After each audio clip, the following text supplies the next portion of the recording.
Welcome everyone to this webinar today on modern languages, challenges and solutions. We're going to have 4 papers. We're absolutely delighted to have 4 speakers. You've got information about the speakers on the program, so we won't go through that. But I'd now like to hand over to Sander Berg, who will be convening this webinar today. Thank you, Sander. Okay, yes, thank you, Stephen. Thank you for organising this. Fantastic. I won't keep you very long, but a lot of things have happened recently in the field of education, secondary education and tertiary education. There's Brexit, pandemic, curriculum reforms, and we could say we're at the crossroads. Schools and universities are facing increasing difficulties recruiting students to take up modern languages, while at the same time, business employers report that they're crying out for staff with better language skills. According to some recent surveys, more than half of the employers say they were dissatisfied with their employees' abilities to speak languages. So what we want to look at in this webinar is to hear from some experts in the field. To start with, we'll have Professor Kim Bauer, Professor of Innovation in Languages Education from Sheffield Hallam University, the President of the Association for Language Learning. Then we'll have, and she will be talking on thoughts on the challenges faced by modern languages in schools. Then we'll hear from Oliver Hopwood, Head of Modern Languages at Westminster School in London. He's also Director of Widening Access and Chair of the Independent Schools Modern Language Association, ISMALA. And he will be talking on planning for growth in modern languages, some fundamentals. Then we'll hear from Tom Deering, Senior Consultant, Language Assistance Programme, Cultural Engagement, British Council, a large international mobility programme which sends more than 2,000 people overseas each year to 15 territories to teach English. And he will be talking about the Language Assistance Programme, a microcosm of the challenges faced by modern languages. And then last but not least, Stephen will be talking. Stephen doesn't need any introduction, but esteemed professor of Latin American film, literature and culture at UCL, well known for his publications on Vallejo and Marquez. And he has been in charge of a HEIF and UKRI funded project developing a partnership between universities and schools in order to enhance the student experience of the Spanish A-level. Quite a mouthful, but he will be talking to us about the outcome of that survey. And then afterwards, we'll have time for questions and answers. So keep all your questions and we'll answer them in one go towards the end of this session. So I hereby open the proceedings. So first, we'll hear from Professor Kim Bauer. Over to you. Thank you. This is the one.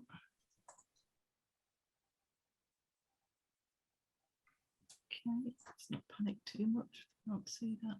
That's it. That's great, I think. So, can you see my slides now? Yes, we can. Yeah, it's all good. Perfect. Perfect. So shall I just kick off? Please do. Yes. So good afternoon, everyone. Sorry about the slight delay in getting into the webinar. We've been having fun and games, but I'm now delighted to be with you. In my various roles, I'm privileged to access language classrooms in primary, secondary and HE contexts. And I've seen some fantastic examples of excellent practice, not least in the creative ways many of you both in schools and universities have responded to the move to online learning in the pandemic. Today's brief is about challenges and perhaps opportunities in languages with a particular focus on schools. I'm going to be trying to provide some sort of overview of the current challenges and consider ways forward for languages education. Above all else, at this crucial time in our history, post-Brexit and with global migration, languages has a significant role to play in the apprenticeship of our young people as global citizens. So reviewing the contribution of languages to the curriculum and reconsidering how to improve languages education and outcomes for all our learners has never been more important. The national curriculum for Key Stage 3 begins by providing the purpose of study. It states that learning a foreign language is a liberation from insularity and provides an opening to other cultures. A high-quality languages education should foster pupils' curiosity and deepen their understanding of the world. What then are the challenges and opportunities? I'm going to touch on a number today. I've tried to group the challenges on the left into 3 loose groups, one around the pandemic, one around national policy, and one about the future of languages education. And the opportunities on the right-hand side might apply to several of the categories on the left.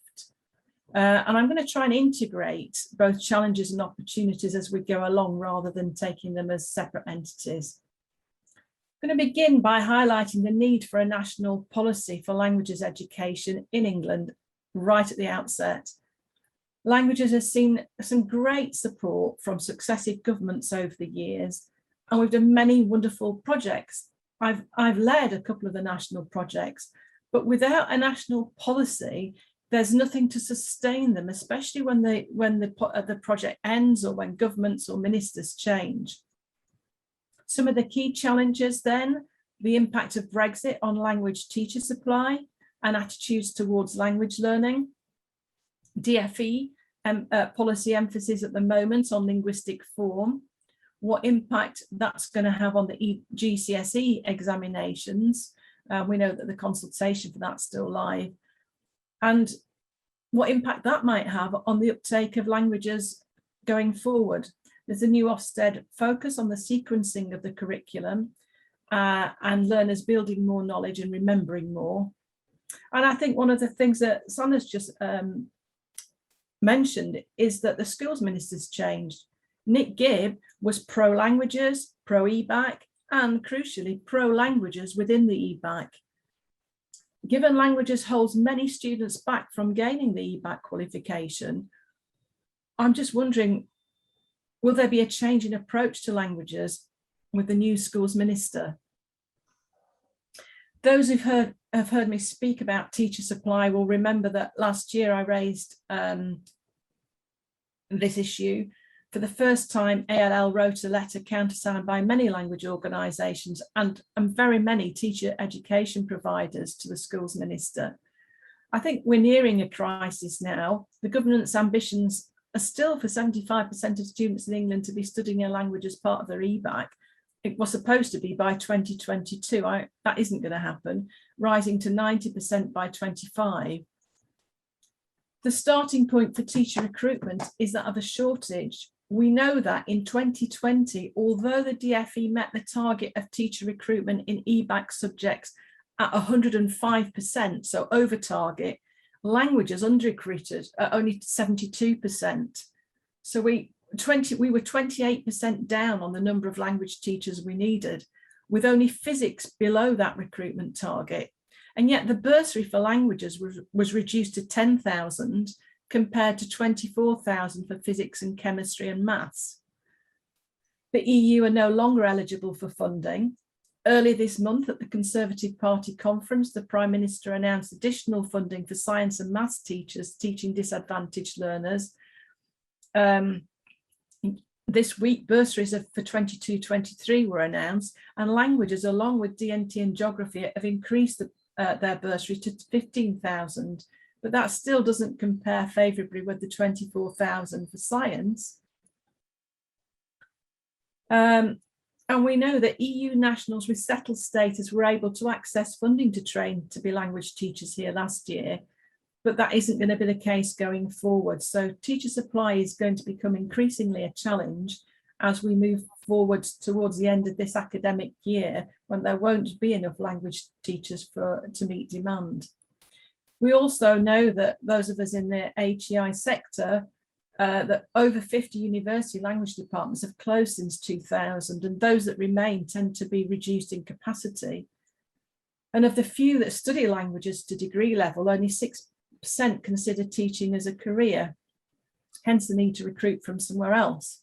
Unfortunately, this trend is continuing. For example, Sheffield University closed their languages department completely this summer, and Aston University is closing over their next 3 years with no new recruits this year. So we know that recruitment relies disproportionately on workers from abroad, especially the EU, due to the specialised language skills specific to these roles. We also know that for many teacher training cohorts, EU students make up between 30 and 75% of their total numbers. So some teacher training providers for whom EU nationals make up a high percentage of cohorts are being disproportionately affected by Brexit. And this means that some areas of the country, and therefore some schools, will have greater teacher supply shortages for languages than others. And schools in disadvantaged areas are likely to be the most affected. Foreign nationals bring enormous benefits, particularly as the need to develop intercultural awareness in schools, as well as linguistic abilities, increasing in post-Brexit and pluraliterate Britain. Where are we now? Well, I do think we're on the cusp of a crisis. And I'm hoping, and my feeling is, that when the statistics demonstrate a significant shortfall, then the government may look again at financial incentives for language teachers. I do hope so. What's in the context for settings? I've put within England because each of the 4 nations in the UK are slightly different. For many children and young people, socio-economic inequity and its impact on remote learning during the COVID-related school closures will have exacerbated the poverty-related attainment gap. Even prior to the pandemic, we know from language trends in the British Council reports that boys and disadvantaged learners are least likely to study a language at GCSE. Global migration has increased the number of EAL learners who need to overcome disadvantage through language education. Social justice isn't something that can be brought about by an individual. It really does need a community, and gatherings such as this conference to make a difference, to improve language education for all and to level up opportunities and outcomes for our learners.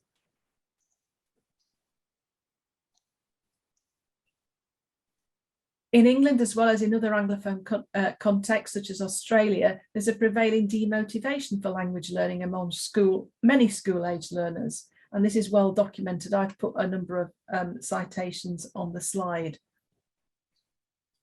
Global English, social justice and global migration are further contextual issues that I'm just going to touch on now. The rapid rise of global English threatens take-up further.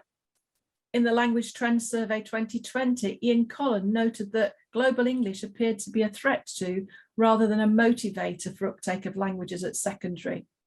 And this is because English has become the predominant language of choice for foreign language study at the expense of LOTS, or languages other than English, which are therefore facing similar issues across sectors in many European and Asian countries, as well as the UK, as preference to learn them declines.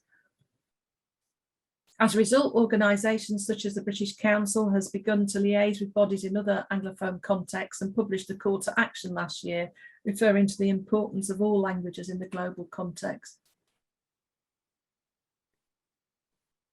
Compared with some other Anglophone contexts, UK language provision in schools remains strong. In England, take-up's around 47% of learners taking a language overall to exam level, age 16. It's less than in Scotland. So I'm not quite sure we're in a crisis yet. I think we're not probably far off. In England, issues of social justice have been shown to disadvantaged learners, and in particular language learners. Whilst policymakers aim to close the attainment gap between disadvantaged and peers more generally wider than languages, for example, Hutchinson and al. 2020 reported that in England the gap has ceased closing for the first time in a decade.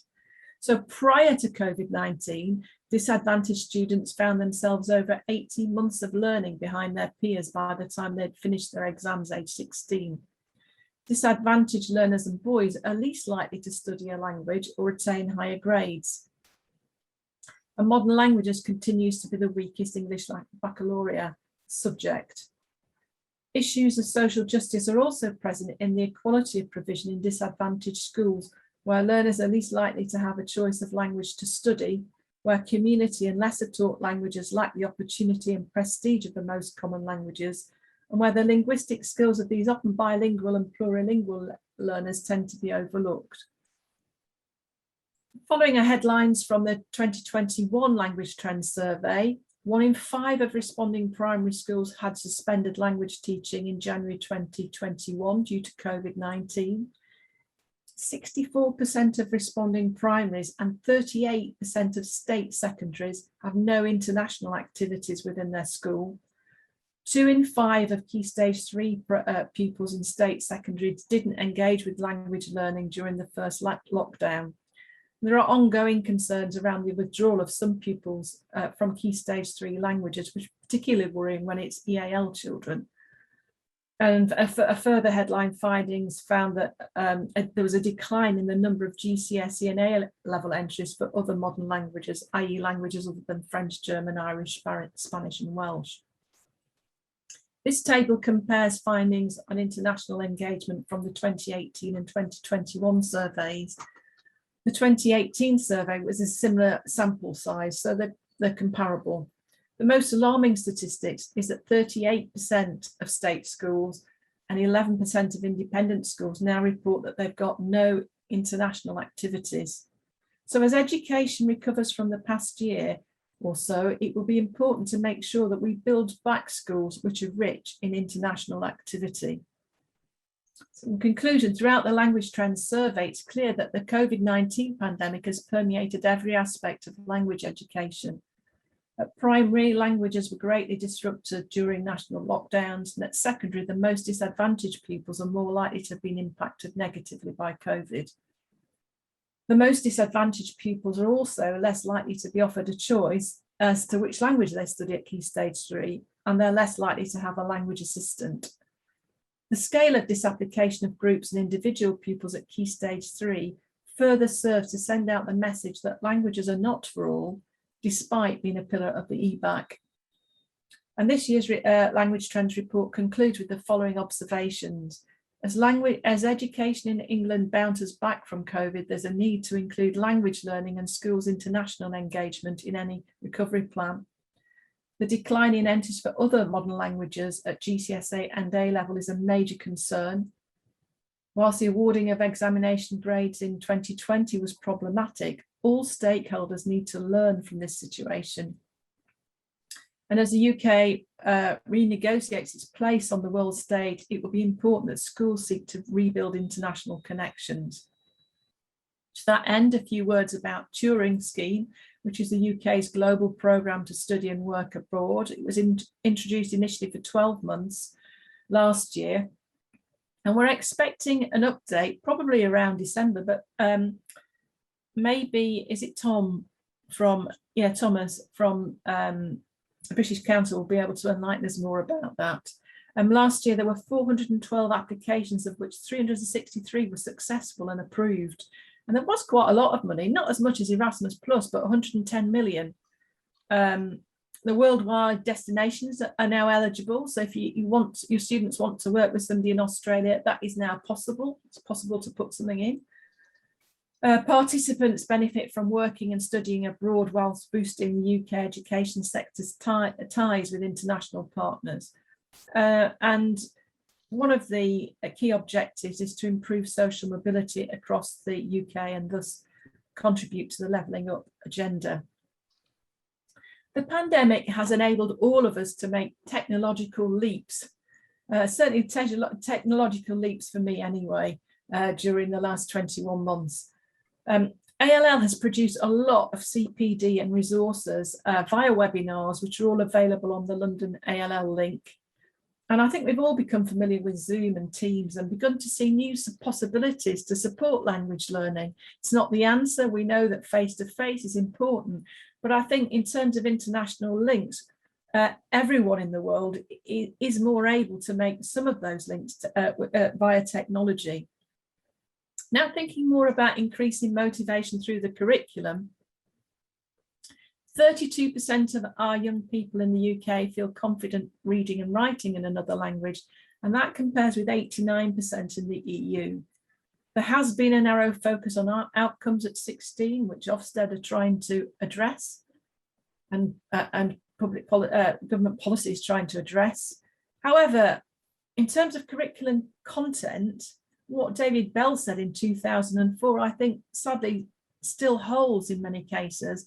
We've got a dual topic-based diet which captures neither learners' interest nor their imagination. Bocum's pedagogy review of 2016 led to the creation of a National Centre for Languages, who've developed a wealth of resources to support linguistic development in the form of grammar, vocab and phonics. And of course our learners need a robust grammatical knowledge, and we've never had so many resources available to us.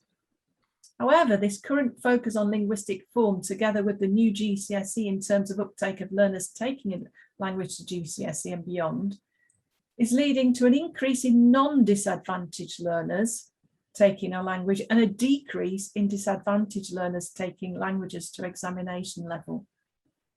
At the same time, Ofsted introduced a new framework with a sharp focus on the curriculum that looks at intent of the curriculum, implementation and its impact. So how the curriculum is sequenced and how learning is sequenced from lesson to lesson and topic to topic over time is now being scrutinised. So, and the aim is so that learners remember more and build more knowledge over time. And if we're considering languages in the light of the curriculum, maybe we also need to be thinking how the development of intercultural competence can be integrated into all of this. Perhaps we need to balance these current approaches against Confucius principles for teaching, which was summarised by Li Wei in our ALL Initial Teacher Education Conference this summer. There we were questioning whether a narrow one-size-fits-all policy that emanates directly from government can allow for the best teaching practice for all learners. So for Confucius philosophy suggests that we should vary the way you teach according to the person you teach. You should teach in a way that best suits the ability of the learner and teach in a way that makes the best use of circumstance, context and material available.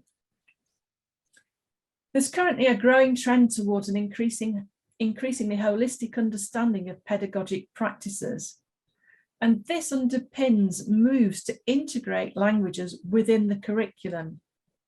And I wonder if it's time to embrace this move in order to engage and motivate all learners to enjoy and to continue with their language learning. We need to begin to consider what this might look like for languages in terms of intercultural competence, in terms of new age-relevant content, in terms of integrating languages into the wider curriculum via CLIL and pluraliteracies approaches, by integrating the silos of the English, EAL and modern languages departments, and how we combine pedagogies, how we really enable teachers and empower teachers to be designers of learning rather than deliverers of or teachers of learners. And the OECD report of 2018, and I've put that link in later, is a really good starting point for that. I fear I've run out of time now. I've tried to hurtle through, but I will be speaking in all of this in more depth, particularly on what the ways forward for language learning at the ALL Language Conference in March 18th to 19th next year, which will be in Sheffield. We're about to launch that. I don't think I've got time to say anything more about ALL, but if you want further information, there's a big book out there about curriculum integrated language teaching, which has come out during the pandemic.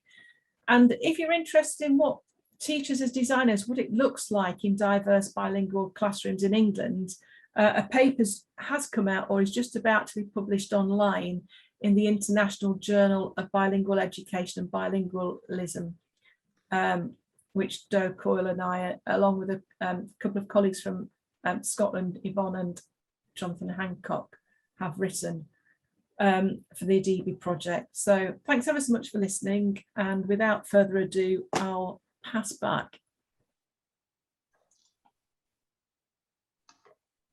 Yes, thank you very much, Professor Kim Bao, for that well, thought-provoking talk with lots of information there. So for the listeners, if you have any questions, keep them to the end. We have about 20 minutes or something towards the end for questions. I'd like to introduce now, or hand over now to Oliver Hopwood.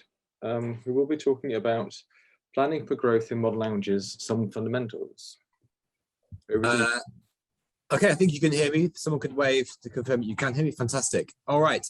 So my name's Ollie Hopwood. I'm a languages teacher, and as mentioned, I'm also active within the Independent Schools Modern Languages Association.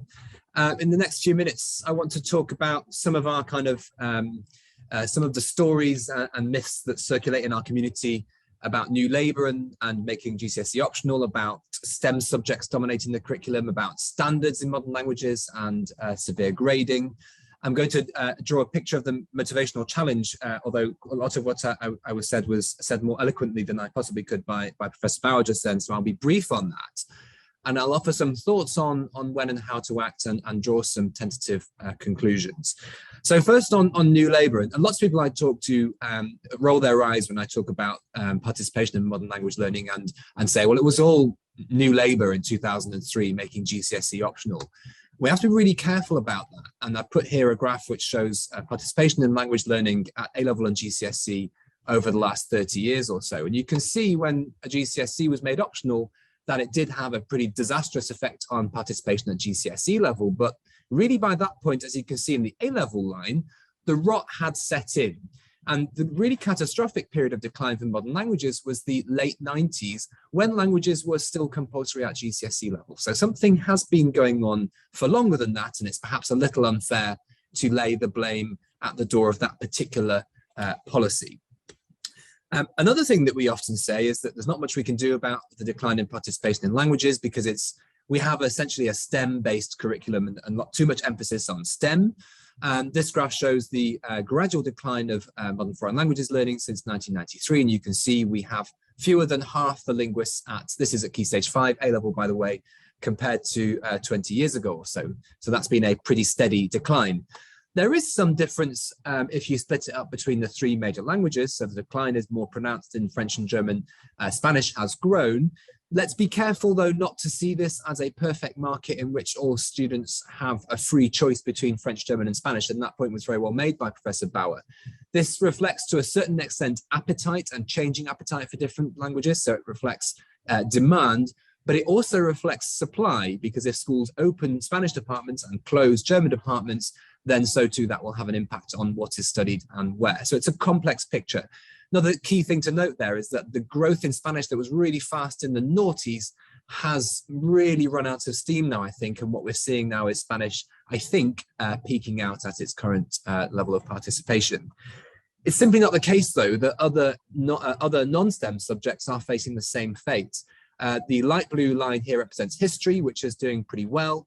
A little decline in the last couple of years, but is generally doing all right. Thank you very much. And art, interestingly, art and design courses have grown 20% over the last 30 years, despite a curriculum which seems to be ever more utilitarian and ever more STEM focused. So there is something we can learn about that, about the appetite that students have in terms of the balance of learning at Key Stage 5. I've added on English and economics for two reasons. English, because English also was kind of bumbling along more or less fine until about 2016. That was the date at which English A-level ceased to exist, and it was split up into its component parts: English language A-level, English literature A-level, and the combined English language and literature A-level. I can't speak of cause and effect here, but it's interesting that since that moment, English has faced a similar, well, not dissimilar rate of decline to modern languages. In the 90s, it is still a bigger subject than modern languages, but it is no longer thriving. Economics, meanwhile, of course, not a humanities subject, but what's interesting about economics is it went through some real doldrums years about 20 years ago and is now expanding rapidly, which is a healthy reminder that subjects can rise and fall. So we shouldn't be too miserable, too defeatist about the state that language is in, although we should approach it with a sense of urgency.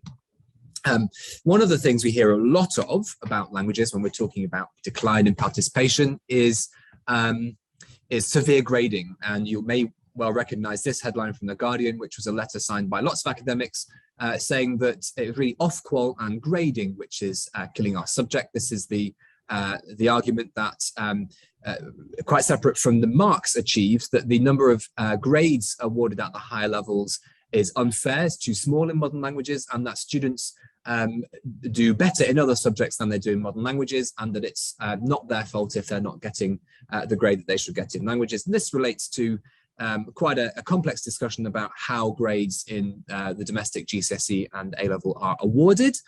And this is something certainly, this is from the same survey quoted by Professor Bauer, the Language Trends Survey. This is something that teachers buy into as well and believe that the marking and grading of external exams is the top challenge to providing a high quality language education. The evidence on this is, I think, a bit more complex than that, not least because those schools who sit outside the Ofqual regulated system, such as a school that many independent, such as many independent schools who run the IGCSE and qualifications like IB or Pre-U, we are also facing the same challenges for recruitment and decline. It doesn't all appear to be driven by those national grading algorithms. I think it's also interesting to show you this graph, which comes from Ofqual itself. This is a graph which shows essentially how harshly graded subjects are. So on the left, you've got more generously graded subjects.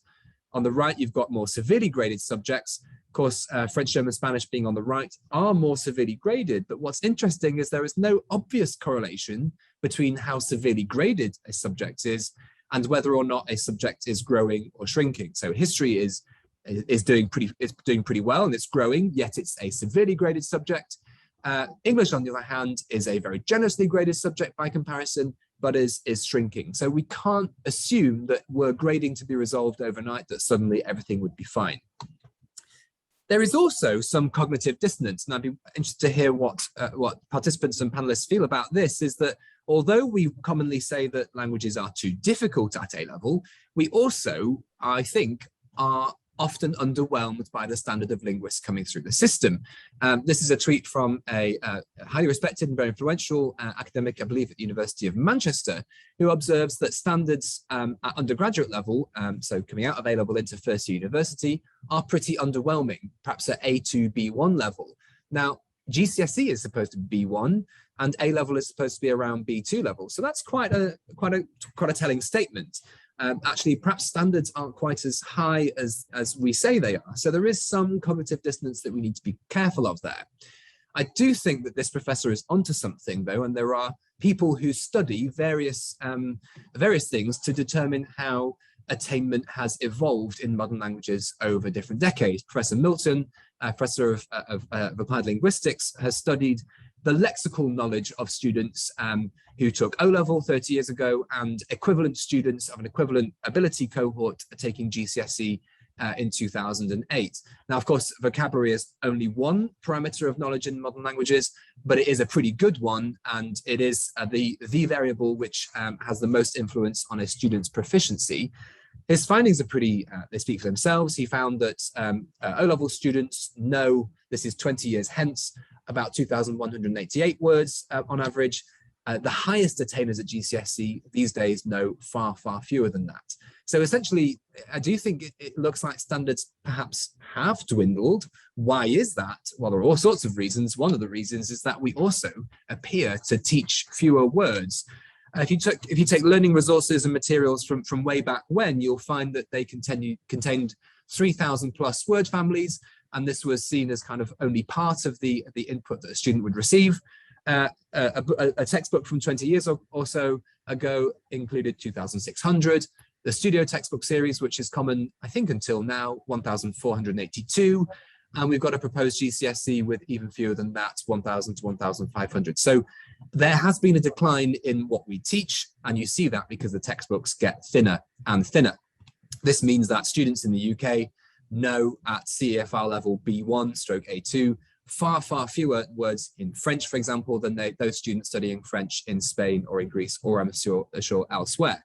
Now, of course, the big issue here is how much time do we have? And there is a chicken and egg thing going on. If we have less lexical content in the syllabus, then we will justify less time on the curriculum. The less curriculum time we have, the less we can teach and learn. And this is a pretty dangerous and damaging cycle that we are getting stuck in. I think we need to step out of that pretty briskly.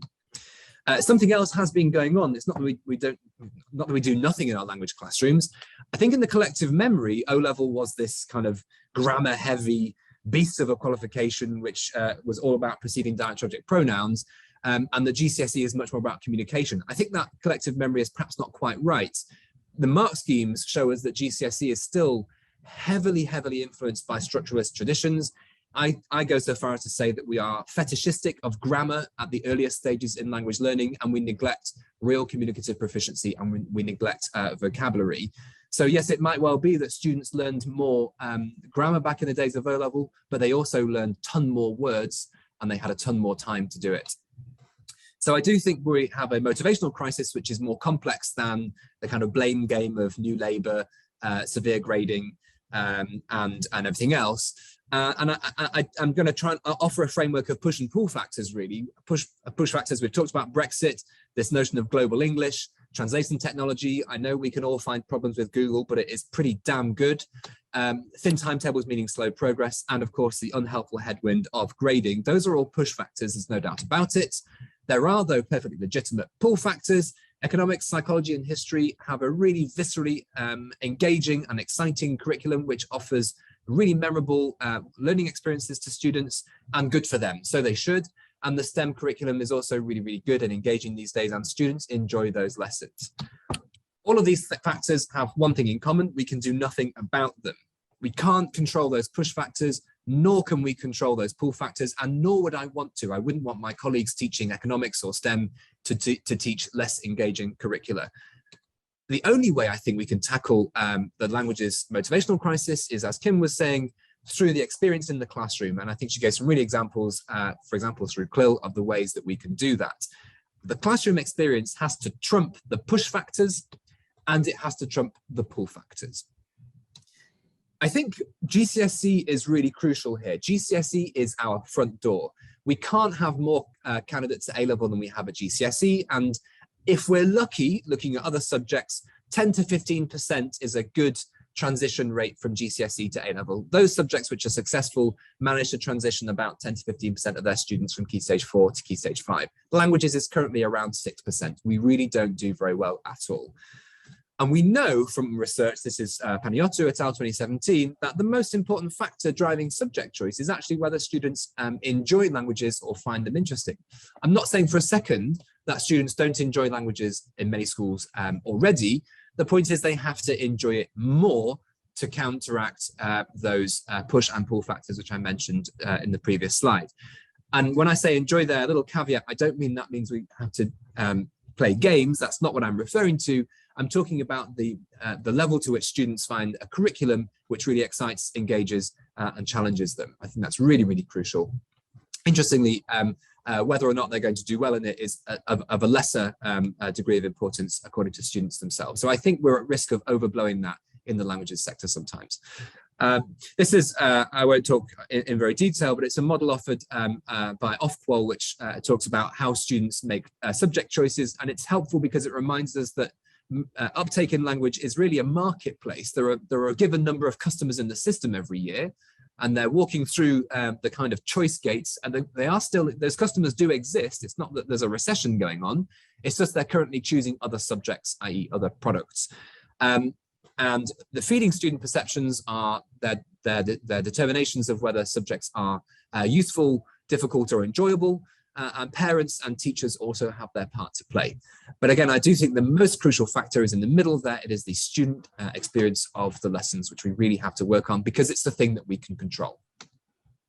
Now, it won't come as any surprise to you that students, according to research, and this is just an additional reference to the one that Professor Bauer provided, there is fairly convincing research which finds that students themselves are a little underwhelmed by what their experience of MFL is at Key Stage 4 in particular.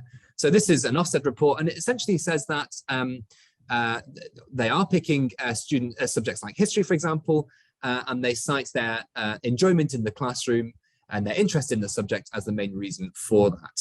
In the second paragraph there, one group of pupils commented specifically they did not enjoy MFL, and success in the EBAC did not take precedence over this.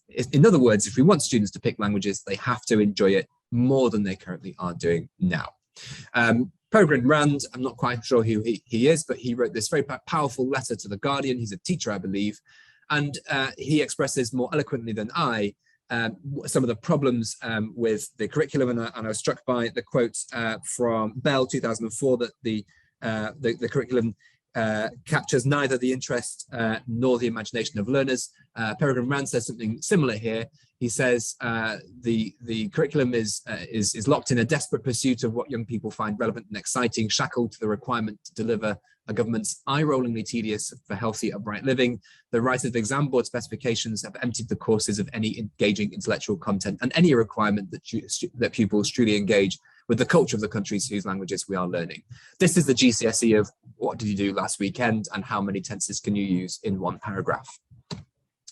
So some fundamentals for us to bear in mind that I think blaming external factors is not entirely accurate, nor is it very helpful, because the decline has been there for a long time, and that some humanities and arts subjects continue to thrive. The evidence on grading is mixed and contradictory. To grow modern languages at higher education, we need to improve transition from GCSE to A-level, and the way to do this is probably by reforming the GCSE, and I am outwardly and openly concerned about the direction of travel currently espoused by the Department for Education. This means generating an appeal within a marketplace of subjects which is strong enough to trump those push and pull factors, and the way to do that is to focus on the classroom experience. I think the obvious ways to enhance the GCSE are through raising levels of attainment again, and that ultimately means time, as I'll reflect in the final point, and to really focus on the intrinsic enjoyment of the curriculum in the way that it's been so successful in history, psychology, and economics. And I come back to this idea of time. It's easy to say let's increase attainment, but to do that we do need time. I think it was striking that in Ofsted's most recent research review of languages, it talked about all sorts of variables which can impact a student's proficiency in a modern language. The one thing which it didn't mention was that time is probably the most important variable. And I think that's something that we as a community can start to stand together on, and something we all have in common is that we all agree that time in the curriculum is of vital importance. I think we need to stop pretending that we can just enhance our teaching some way and achieve the same in 90 minutes per week that we used to achieve in 2.5 hours. And I'm going to stop there and hand back to Sander for the next talk. All right, thank you very much, Mr. Hopwood, Oliver Hopwood, with an inspirational myth-busting talk on very interesting statistics and very more food for thought.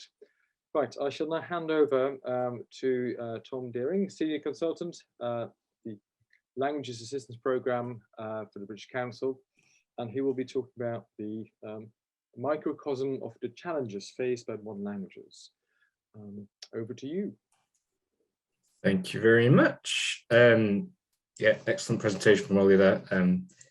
I've seen many of his presentations, always intimidating to follow him. This is my first time trying to do so, so wish me luck. Hi everyone. Thank you very much to colleagues at UCL for inviting me to this session. My name is Tom Deering. I'm the head of the Language Assistance Programme at the British Council. Just a bit of background about myself very quickly. I studied French at the University of Leeds, so having been a languages student myself and subsequently working in the field of international mobility and cultural exchange at the British Council for the past 10 years, it's fair to say that I'm quite obsessed with this topic of trying to address some of the issues and challenges that we face in the modern languages community. So this is kind of what I'll be covering today. I'll briefly outline what the Language Assistance Programme is for those who aren't familiar with it. I'll say why I want to focus on this programme in the discussions about challenges and solutions that we're having today. We'll take a quick look at the historical data over the past 20 years or so, which will reveal some interesting, well, I hope they're interesting trends, which I'll then delve into.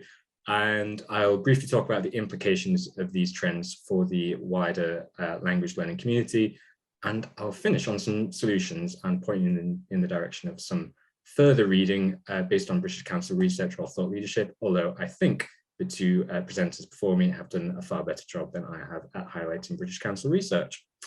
So I'll start with the outgoing side of the programme, which is what some of you may be more familiar with, particularly in the higher education sector.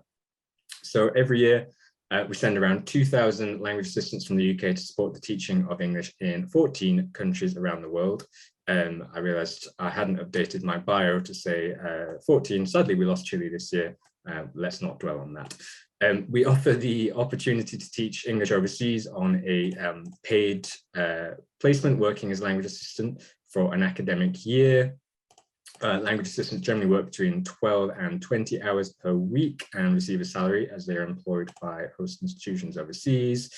I will skip through the next few bits. You can basically see all the benefits of participating in the program on this slide. But to summarize, the program helps to develop intercultural and transferable skills, as well as, of course, teaching skills, and crucially for the discussion today, improving linguistic fluency. Yada, yada, yada. There we go.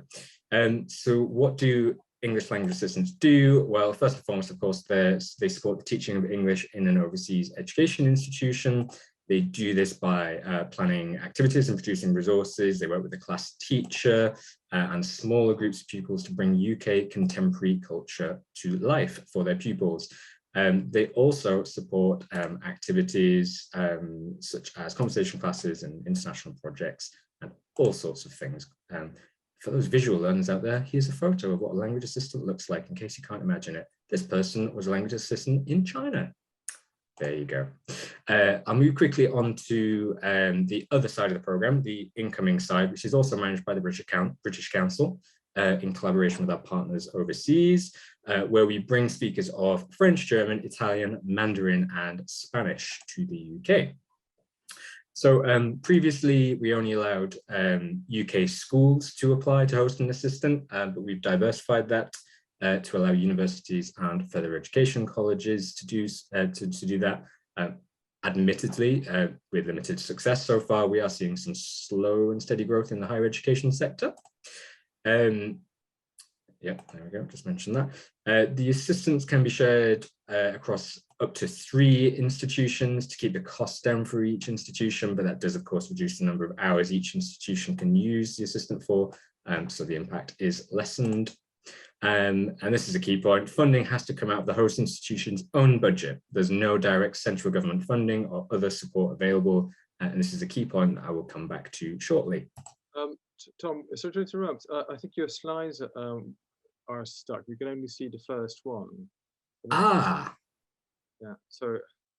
I'm on slide 9. We're on slide 1 still. Wonder why that is.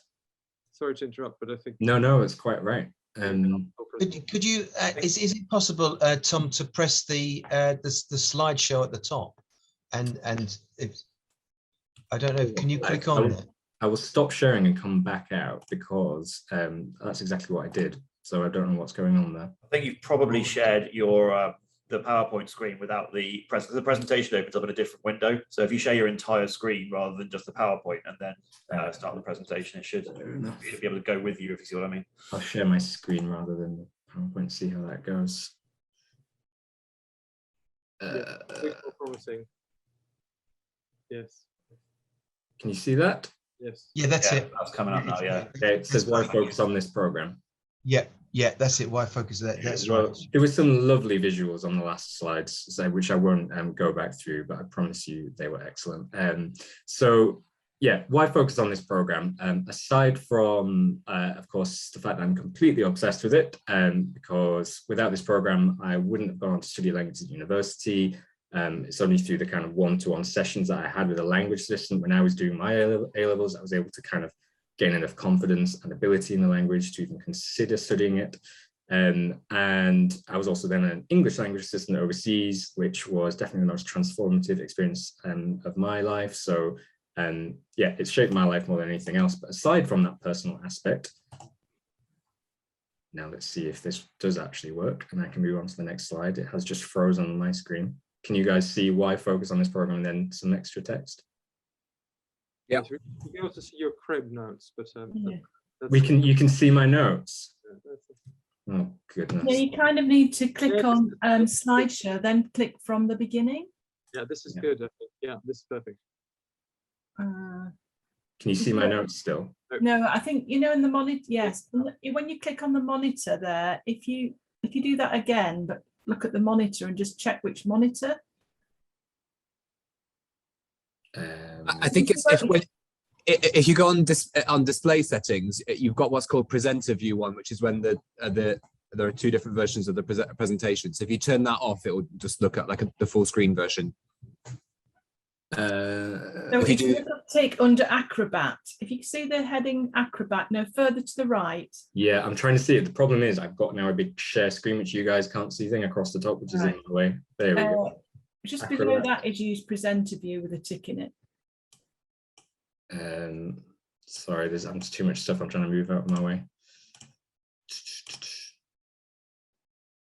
I can't see that thing that you just mentioned.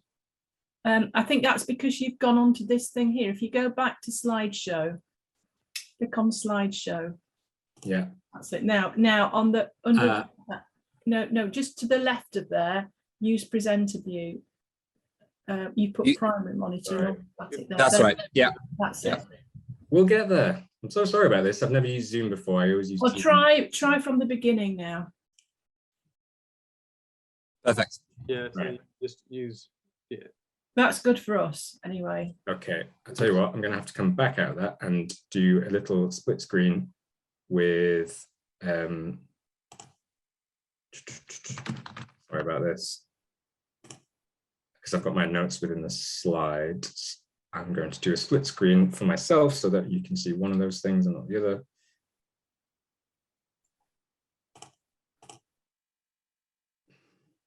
All right, bear with me.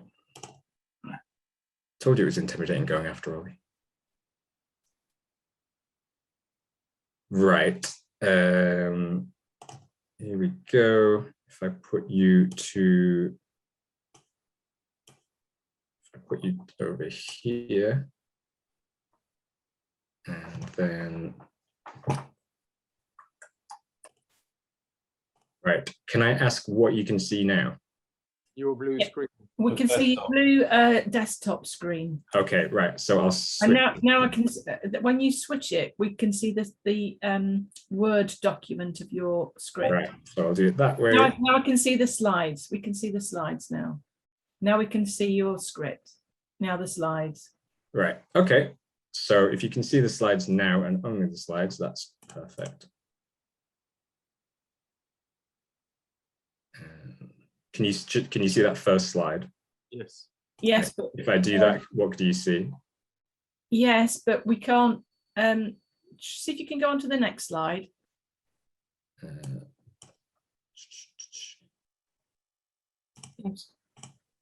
Yeah, that's it. Now that's working. If you click on them as you go down the left-hand column, that'll be right, and you can see that.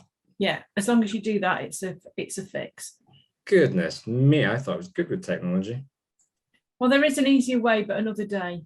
Yeah, I did actually look into it as well, believe it or not. Okay, where was I? It's complicated the first time you do this because you can't see everybody, so don't worry about it. No, it's fine. As I say, I'm used to using Teams, which is very easy. Okay, right. Why focus on this program? Let's get back to it. Thank you, John. Thanks for your patience, everyone. I'm sorry, I'm learning. Okay, so in terms of teacher recruitment, so yeah, just very quickly, over 50% of respondents to a survey of language teachers in Scotland said that they had participated in the language assistance program, either on the outgoing or the incoming side, which is enormous. And it tells us that the health of the language assistance program is vital to the pipeline of modern foreign language teachers. Obviously, that study was just in Scotland. If we had more money in the rest of the UK, we would certainly love to do a much wider study than that. But I'll come back to that point in a little bit. The program is 115 years old. It was originally a program between Great Britain, France, and Prussia. That's Prussia, not Russia. So it's survived changes in society, politics, pandemics, and everything else you can imagine that's happened in that time. It's survived because at its core, the program is simple. It's about the most basic of cultural exchange you can imagine, which is to take people to another country and get them to teach and talk about their own culture, whilst at the same time they learn about another. When you strip away everything else, that core mission hasn't changed in the 115 years the program has been running. In terms of stability, this is kind of related to the previous point, but the program's also brought stability through some really tricky times. We saw a 32% increase in applications for the program last year. because there was uncertainty around Erasmus and other work placements, and we were able still to find placements for all successful candidates. Even with the current challenges students face with getting visas overseas, because we have contacts in those countries and their embassies in the UK, we can generally resolve issues fairly swiftly, whereas an employer overseas offering a work placement for a UK student may not know anything about the steps involved in getting a visa, let alone how to support that student if they have any issues. And in terms of finances, just when I undertook my own year abroad, the only option that I could afford to do was this program, language assistance program, because study abroad would have left me with no income, and other work placements paid significantly less. So we're still a far more attractive option than other routes for those doing a compulsory year abroad. So it's important that this program remains healthy and able to continue to provide opportunities for students. I'm going to dare to try and move on to the next slide. All right, there we go. Historical data, goodness. So as you can see, the number of allocated outgoing assistants on the bottom line has remained fairly stable over the last sort of 20 years or so, hovering around the 2000 mark. This is despite the fact that our target audience of compulsory year abroad students at university used to make up around 90% of applications around 10 years ago, but only now account for around half of applications. So how have we achieved this? Essentially we've achieved this through careful negotiations with our overseas partners to make sure that there is increased demand for certain countries. When there is increased demand for certain countries, they're able to increase the number of posts available. I may come back to that slide later to show you something else. You can see here, this is still the outgoing side of the program, and the decline in the number of applications for French and German speaking countries, which has been balanced out by the increase in Spanish, which is something other colleagues have said on the call so far. So whilst we now have fewer posts in France, for example, because we don't have the demand that we once did, we actually have far more posts in Spain. So we're able to kind of balance things out. And yeah, you can see the crossover point, which was often talked about in the languages community, where Spanish overtook French on our program that happened in sort of 2015. What's next? Yeah, so now this is the incoming side of the program, and this is where it gets a little bit more depressing, if I'm being honest. This is the number of incoming modern language assistants working in schools, colleges, and universities across the UK. As you can see, we peaked in around 2008, where we had just under 3,000 incoming assistants, whereas now we have just under 500. So why is this? Well, on the outgoing side, we've reacted to the declining number of language assistants by diversifying our target audience. So we're no longer entirely focused on that kind of compulsory year abroad students. We target students of other disciplines, and we even went a step further last year by allowing students from further education colleges to apply. And we're going even further than that this year by lowering our requirements almost entirely. Alongside this, we've lowered the language level required to take part in the program for some countries, which has also had a significant impact, particularly for Spain, where there are now no language requirements at all, which has caused a huge spike in applications for Spain over the last few years. Also, the uncertainty over Erasmus and the challenges of students finding independent work placements has definitely been a factor, as I mentioned earlier. And the challenges of students in getting visas for those private work placements is now significant. And in terms of financial considerations, the language assistance program, as I said, it's still the most financially viable option, and people still get Erasmus and Turing on top of the salary that they earn. On the incoming side, as I said, the picture is not as pretty. The biggest factor that is responsible for that is budget cuts, unfortunately. And I will skip to the next slide very quickly just to show you what I mean by that. So this graph may be familiar to people who saw a report from the Institute for Fiscal Studies this week. Yeah, basically showing that the amount of spending per pupil in state schools has kind of fallen off a cliff. And what we have seen on our program is the number of independent schools hosting a language assistant has stayed largely the same, whereas the number of state schools have plummeted in the last 12 years or so. And that's perfectly understandable. You know, when a school is faced with tough budgetary choices, they will often get rid of anything that is seen as easy to cut. And since language assistants are only in post for one academic year, it's very easy to just simply not put in a request for the following year and put that money into something that's deemed as more essential. And yeah, as I say, it's very difficult to argue with that point. What's next? The closure and closure and removal of, sorry, just find my slide. Yeah, it's the closure and removal of funding and power from local education authorities. So the majority of our requests to host a modern language assistant used to come from around 30 local authorities across the UK. Now there are only a handful who still have the sort of staff available to coordinate those requests. That means for us, simply as an organisation, we've gone from having 30 customers that we worked with engaged every year to having several thousand, as we have to try and reach individual schools. Many of whom in England are now obviously no longer under local authority jurisdiction, and many of them are kind of academies.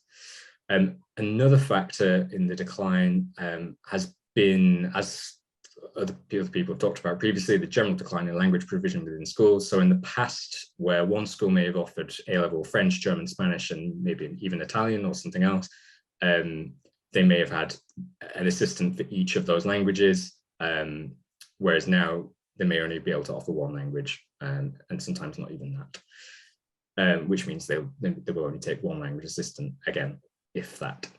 Finally, this final point here is around the kind of obsession with results and meeting targets, which has meant that schools that, the few schools that can still afford a language assistant end up using their language assistant in a very targeted way to try and boost speaking exam grades for their older pupils, which means the younger ones are just not having any interaction at all with a native speaker and may never actually meet someone from the culture that they're studying. Okay, so what does all this mean for the wider MFL community? In terms of teacher recruitment, so, I mean, what does this mean apart from the obvious things that I mentioned already? Remember when I said that over 50% of teachers in Scotland had taken part in the program? Well, we used to also run a scholarships program for people to receive a bursary to teach languages in England. A significant proportion of applicants and successful candidates for that scholarships program had been modern language assistants in the UK. Obviously, if you slash the number of assistants coming to the UK from 3,000 down to 500, and then on top of that, make those 500 have time-bound visas, which means they have to return to their home country at the end of their placement, rather than staying on to undertake teacher training courses here, for example, then you're going to end up with a teacher shortage. Obviously, that's combined with a lot of the other factors which previous speakers have talked about, but that's exactly what's happened over the last few years. And just to mention, the scholarship program that I just mentioned has also just been cut this year as well. But the government is now putting significant thinking into how it can recruit teachers from overseas to come to the UK. But the problem is that the education systems are so different that it would require a lot of retraining for people to become acclimatized to the way our education system works. In my personal view, central funding to boost the number of incoming modern language assistants and then maximize conversion rates so that as many of them stay here and undertake PGCE courses in the UK would be a far better use of money. And it also avoids the political issues associated with poaching teachers from overseas, which is never looked upon too fondly. And finally, in terms of the barriers to other international mobility programs, if the language assistance program's seen such a rise in applications this year, it suggests that potentially other mobility programs and options have struggled. For a long time, the UK has been quite poor when it comes to the proportion of outgoing students on mobility programs compared to our overseas counterparts in Europe, for example, which is sadly one of the reasons the UK government gave for not continuing to invest in Erasmus, given the imbalance between the incoming and outgoing numbers. So increasing the pool of those wanting to go overseas is kind of beneficial for everyone who works in this area. And obviously having barriers in the way of that, as we do now, such as visas and work permits, will only hinder things in both the immediate and the long term. So despite all of that relative doom and gloom, what are the solutions? Sorry, I seem to have had another technological issue where my thing's frozen.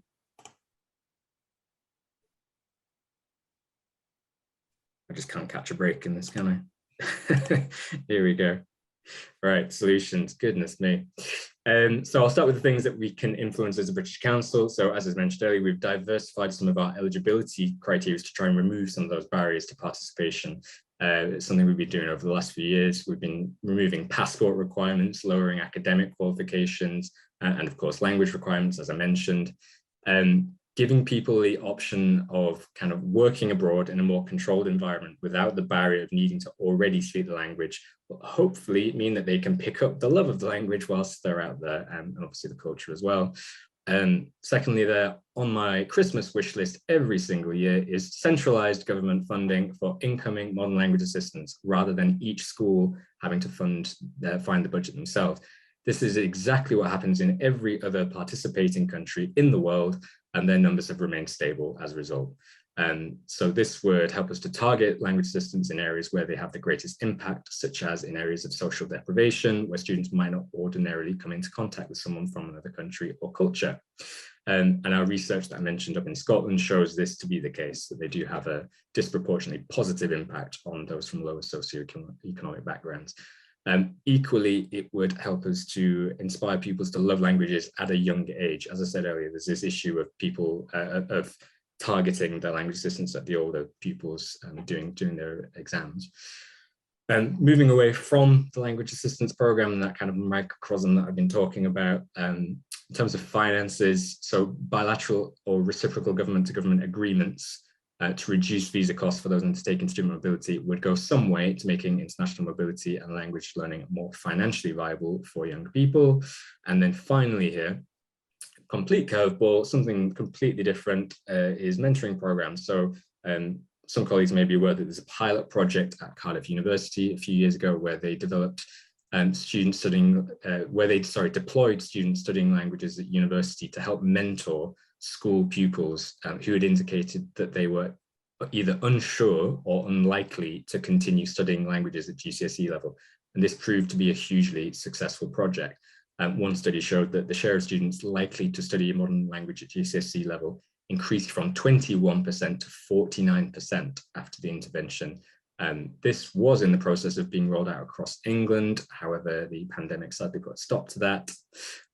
We are, as the British Council, we're considering how we can use returning English language assistants who've just had their experiences abroad, as well as current modern language assistants in the UK to support this project, as they're well placed to inspire and motivate others to continue learning languages. And then finally, some further reading. Previous colleagues have already mentioned, I think, all of these, but yeah, there's a statement from the British Academy, which is supported by the British Council and many other organisations as well, which is worth having a look at. There's the annual language trends report. I popped a little link in the chat function earlier, and there's the languages for the future report, which is worth a little read as well. So thank you very much. Sincere apologies for running over time and for the technological problems, which I will never repeat ever again. Thank you. Thank you very much, Tom, for that enlightening talk, despite some hiccups. Yeah, it's very interesting. And as a language teacher and former head of Spanish, I'm fully aware of the importance of these language assistants and how much that can enthuse students in their engagement with the language and have a bridge between the target language, culture, and language and country and over here. Fantastic. So thank you for that. Well, now for our last talk, this webinar, the man who needs no further introduction, Professor Stephen Hart, on the outcome of the report of the Bulletin of Advanced Spanish Studies conducted, a survey. Over to you.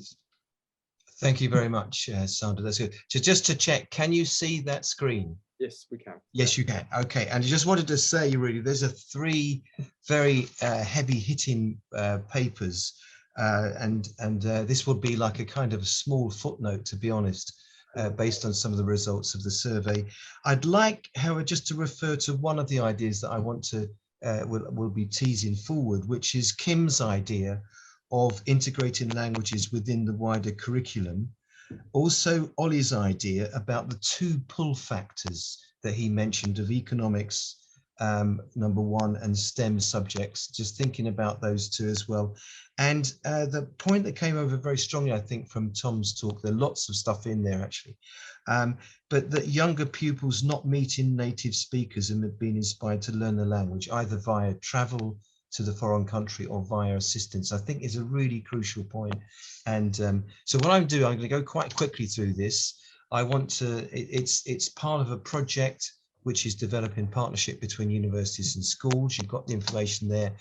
This is the research team, which is putting together some of the ideas and asking questions about the idea. I'm coming back as well a bit to Tom's point about, you know, the curriculum. So, you know, how can we enliven it? I'm not sure we can solve that, but certainly there might be bits of it that have, you know, more full of life, as it were. Okay, so we conducted 4 opinio surveys in June and July, A-level students, A-level teachers, university students, university teachers, and we wanted to compare the results. We broadened the survey, so it wasn't only Spanish. We also included, anyone doing modern languages that, and also included A-level, IB, pre-U, Scottish hires as well. Made anonymous so that people could speak the truth, as it were. They had 16 to 19 questions. We asked the respondents about their experience of studying and teaching modern languages at A-level and at university level. We focused a bit on the transition. We got 165 responses, which wasn't too bad considering that we were going a little bit late in the year for this. We want to do another one later on in which we want more responses, but it just gives us a kind of an overview. We got some interesting feedback about the transition from A-level to university, which is one of the main themes of the project that we're looking at. So some of the some of the bits that are a little bit negative, and then some of the positive bits. We are looking at all things, aren't we, in this webinar today? One student commented, had never read anything that wasn't modern Spanish. So in other words, when they got to university and read 17th century Spanish, found it difficult. Felt prepared for language side, but intensity of the first year literature course was barbaric. I know which university that is, but I will not tell you which one it is. Resonating with some of the comments made by students, the observations made by university teachers point to a perception of a lack of preparation. Okay, this is just some comments. I'm not sure I agree with them myself, but here's what some of them said. Most students have not read a book in the target language, which I find surprising if they're interested in studying a language at a degree level. Their level of language is simply not good enough to be able to read a literary text and understand the plot without significant help. Then says, even finalists struggle with the nuances of the language required for sensitive literary study. Very few have studied film at school. They can only study film options in the final year in my language, in my institution. In other words, this is a university teacher.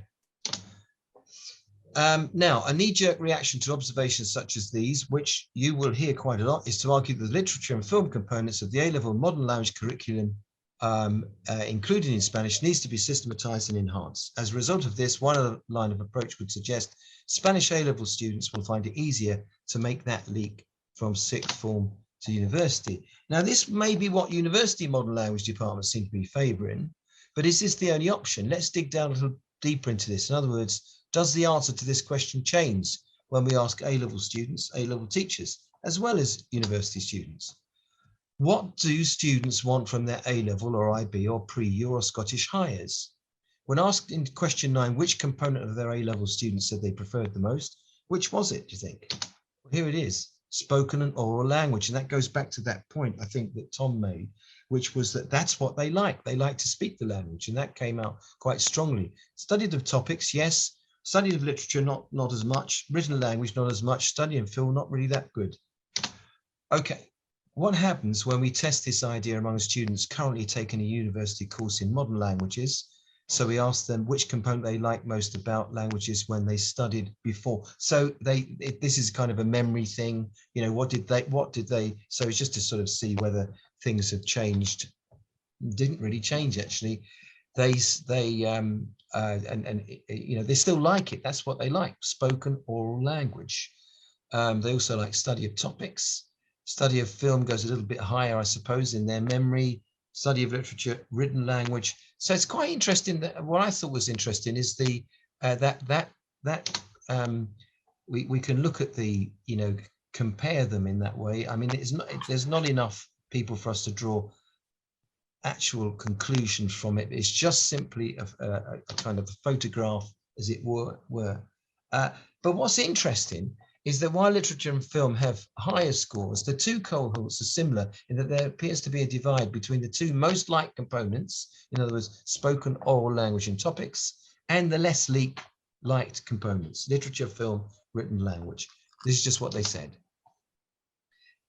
Now, the A-level student survey is insightful for one other reason, which I didn't expect to get answers on. I didn't really think that this would come out. It tells us what they like at A-level, but crucially, for university admissions, a lot of students said why they decided not to take modern languages at university. And we didn't know this. These are the students, very good students actually. They were either had A stars or were destined to get them. I'm taking a science course. I would be taking another subject, better combination EPQ for other subjects. Have a greater personal interest in the sciences. Want to do medicine. Not my passion. My passion is in another subject. I do enjoy Spanish.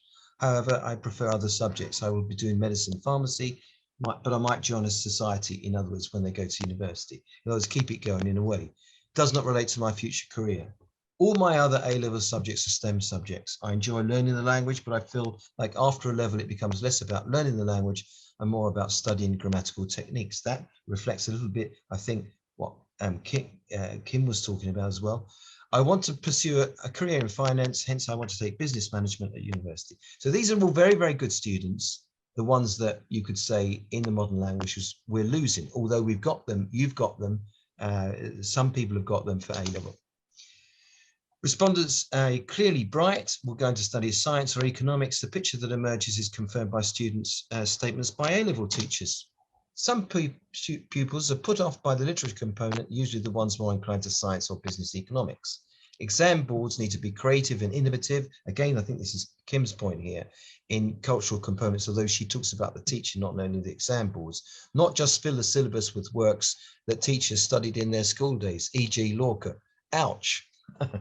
But that's what they said. Sixth form MFL teaching should include more professional options and not force literature and or cinema on everyone. Some pupils are not keen. A more practical business related approach would be welcome. We need to make languages more attractive to students. Terrible and embarrassing to see the low numbers going for modern foreign languages. Should we take on board some of these suggestions? It's just a survey over this summer, so it's not much more than that, just one survey. But it might resonate with some of you in the audience and not force literature and film on everyone. Should we adopt a more practical business-related approach, as the same respondent suggests, when thinking about revamping the modern languages A-level? Should we try to make languages more attractive to students and specifically cater for those who are put off by the literature component, who are more inclined to science or business economics? Some of my colleagues have said to me, Stephen, you can't say these things. You live for literature. That is what you do. You like film. This is so how can you be saying these things? I'm just simply repeating and giving feedback on what they're saying. If we were to change the A-level, could we introduce a new option into the A-level, allowing students taking STEM subjects or business and economics to make Spanish an attractive option for them and offer them as an option instead of Spanish film and literature?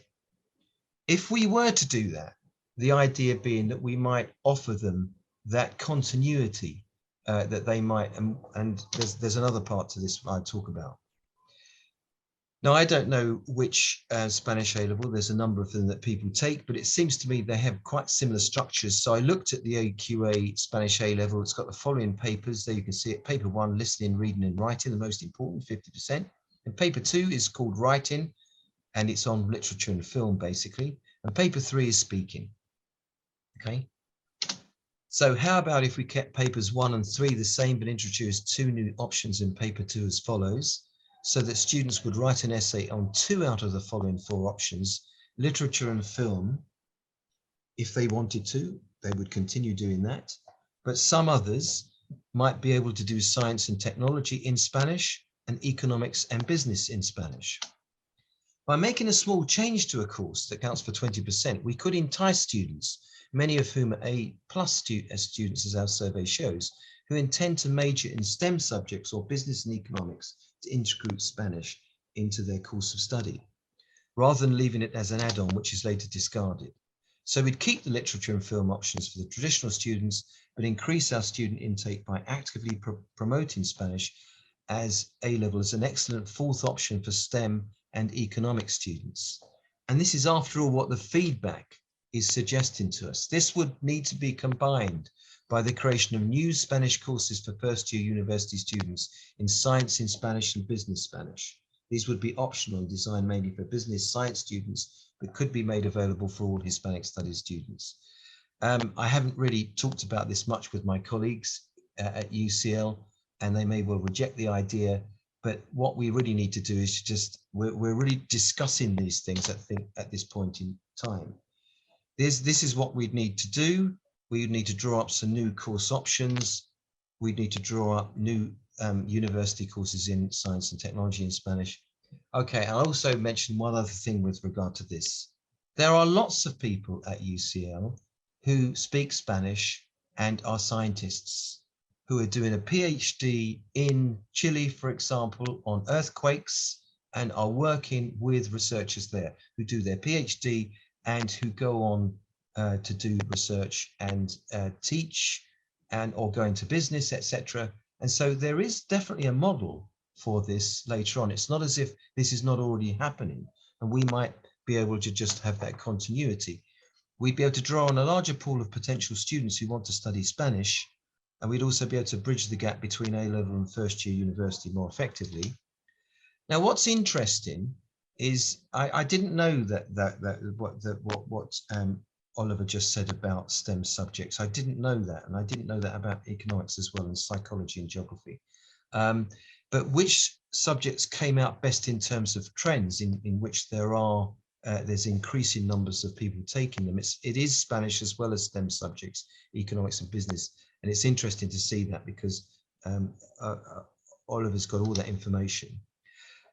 We, I think, do need to be thinking about the blip that I think is possibly there. It may have leveled off, but across the UK, the number of students taking Spanish at GCSE increased by 8.7% from 105,594 to 114,795. It could have leveled off, or it might be increasing. And we, I think, need to, as Oliver said as well, I think it's 6% conversion rate.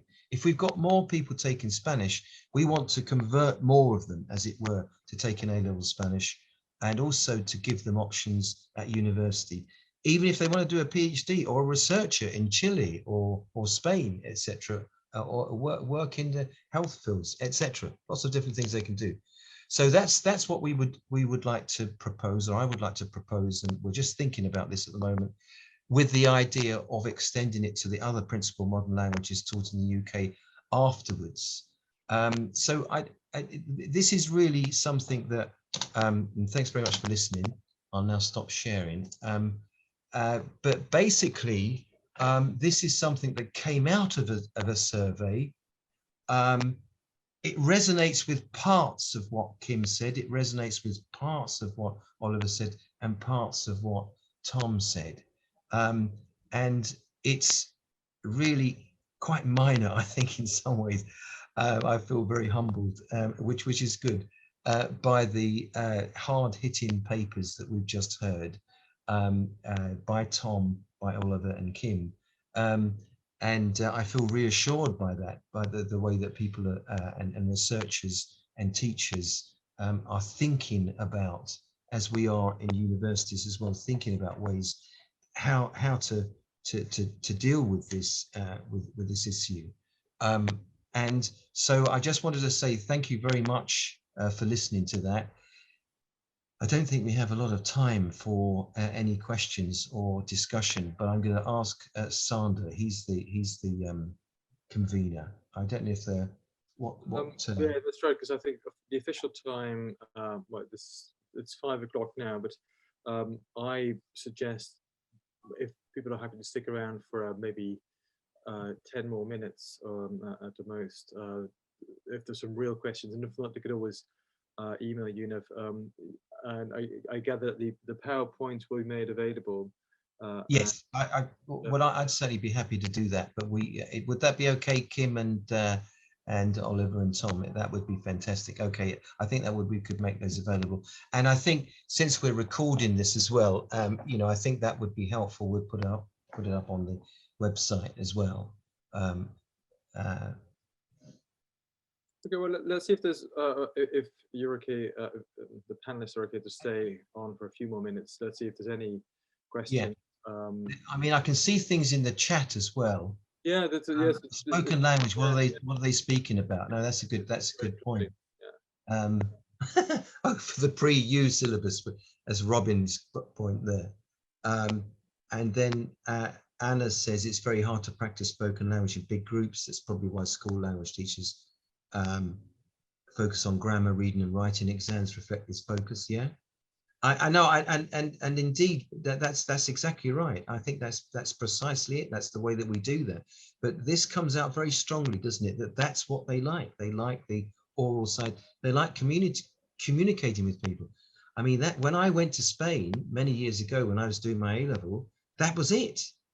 It kind of changed my life, and so it was speaking. That was the main thing. And it kind of brought it back when I saw those results. I'd kind of forgotten about it. Just as and Emily says, just as a thought experiment, should we focus on changing the orientation of our departments and cultural content, or could the change come from more joint degrees such as Spanish with management, business, economics, and good communication of those options to students? In these programs, they often do a balance of cultural management modules. That's what we certainly do have that at UCL. And I do remember one example of a student who wrote a brilliant essay on the change which happened with Santander when it became part of, it was Abbey National, and wrote a brilliant essay on that. And then actually I offered it, I let the head of Santander read it, and he offered her a job on the spot. That was quite something. But there are lots of other things. Kim says her laptop is dying. Okay, won't be immediate, but okay. Well, we will send that on, but I think if that's all right. But yes, okay. Any other points? Yes, if there's, I haven't seen anything. This is one Q&A. So Helen Lawrenson has said how much she enjoyed the presentations. I haven't seen any raised hands from any of the participants. So maybe we can leave it at this. And before any laptops start dying or anything else, I think it's been great, very insightful, very mutually complementary presentations, lots of things to think about, interesting information. It challenged some of my my ideas. It's given me information about other things, and lots to take away. So thanks a lot again to all the panelists, to Stephen, Tom, Oliver, and Kim for coming and being here, and for everyone else for taking part. Good, and thanks very much, Sander, for being the convener, also for Tom, and as I said, to repeat what you just said. Thanks, Stephen, for organising it all. Yes, thank you very much. Been very, very interesting. And thanks to Owen for getting us out of a pickle when we had the technological pickle there. But it's been great to do that, and hopefully we can do. I just want to mention as well that we might have another webinar later on the curriculum. I've got it's penciled in for December, and there's also Helen's going to be doing an event on the 3rd of November. So we will be part of those ongoing conversations. And Kim also mentioned a conference that she's going to be giving papers on. So let's see this as the beginning of those types of conversations, which we need to know what's going on across the subject so that we have more data with which to sometimes refute some of the myths that I think Oliver talked about in a very convincing way. Okay, well, thanks very much again, and hopefully we can have a second phase of this. And thanks again. Okay, see you then. Goodbye. Bye-bye, everyone. Adios. Cheerio.